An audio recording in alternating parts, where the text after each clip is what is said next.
আসিফের এপিএস 6 মাসে 350 কোটি টাকা নিছে। এখন ডিসেম্বর থেকে জুন পর্যন্ত যদি আরো 6 মাস বাড়ে তাহলে আরো কত কোটি টাকা যাবে বন্ধুগণ? আমরা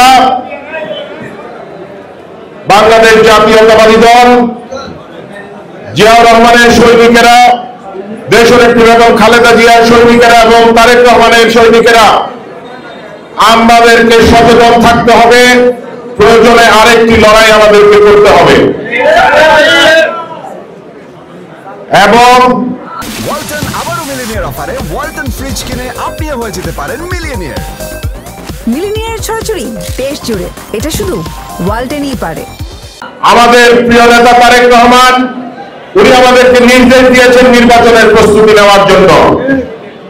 আমরা নির্বাচনের প্রস্তুতি নিব এবং এই ডিসেম্বরের মধ্যেই আমরা নির্বাচন আদায় করব ইনশাআল্লাহ।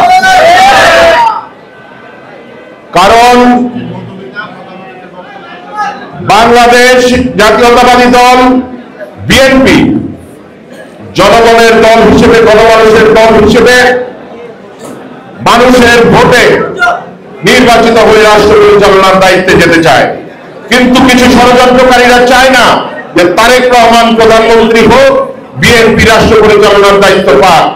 কে কি চায় সেটা আমাদের দেখার বিষয় না। আজকে ছাত্র দল, যুব দল, স্বেচ্ছাসেবক দল সহ যত অঙ্গ সংগঠন আছে, বিএনপি সহ আমরা যারা সকল জিয়া সৈনিকদেরকে সতর্ক থাকতে হবে, সচেতন থাকতে হবে। আমরা আরো দেখছি বন্ধুগণ যে উপদেষ্টারা কি করে বেড়াচ্ছে। এনসিপি কি ন্যাশনাল চিলড্রেন্স পার্টি না বলেন, children party, national children party একদিকে নির্বাচন চায় না, আরেকদিকে ভোট চায় বেড়াচ্ছে। চাচ্ছে কিনা? সব জায়গায় গিয়ে গিয়ে ভোট চাইতেছে, আবার বলে নির্বাচন চাই না। যারা নির্বাচন চায় না তারা জানে যে তারা নির্বাচন দিলে পাস করতে পারবে না।